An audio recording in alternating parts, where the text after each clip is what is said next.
Welcome to County Portal, your simple source for local government services and public records. Let's get started. Can you leave your state when you are on unsupervised probation? This is a crucial question with a very clear answer for anyone in the American justice system. The short answer is almost always no. You cannot leave your state without explicit court permission, even if your probation is listed as unsupervised. Many people misunderstand what unsupervised probation truly means. It doesn't mean you are free from all rules or that the court has forgotten about you. Instead, it typically means you don't have a dedicated probation officer to report to regularly. However, you are still bound by all the conditions set by the court in your sentencing order. These conditions almost always include restrictions on travel, especially across state lines. Failing to understand this can lead to serious consequences.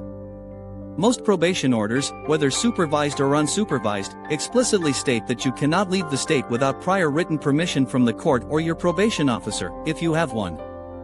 This rule exists for several important reasons. Firstly, the court's jurisdiction is limited to its own state. If you leave, they lose direct control and oversight. Secondly, even on unsupervised probation, the court needs to know where you are if there's a need for a hearing, a status update, or if new issues arise. Thirdly, it ensures you remain available to fulfill any remaining obligations, such as paying fines, attending programs, or appearing for future court dates. Ignoring this condition and traveling out of state without permission is a direct violation of your probation terms. A probation violation is a very serious matter. The court can issue a warrant for your arrest, which means law enforcement in any state could detain you.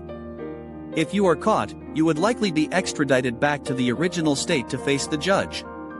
The judge could then revoke your probation entirely, meaning you might have to serve the maximum jail or prison sentence for your original offense, which was previously suspended. It's simply not worth the risk. If you absolutely need to travel out of state, your only safe option is to petition the court for permission. This usually involves contacting your attorney, who can file a motion explaining your reasons for travel, such as a family emergency, a job interview, or a medical appointment. The court will then review your request and decide whether to grant it, often with specific dates and conditions. It is essential to get this permission in writing. A verbal agreement is not enough. Never assume that just because no one is checking on you, you can do whatever you want.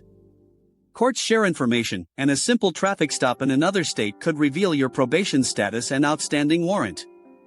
Always prioritize following the court's orders to avoid severe penalties. It's your freedom at stake. Thank you for watching and taking the time to understand this critical aspect of probation. If this information was helpful, please hit the like button, share this video with others who might benefit, and subscribe to our channel for more legal insights and advice.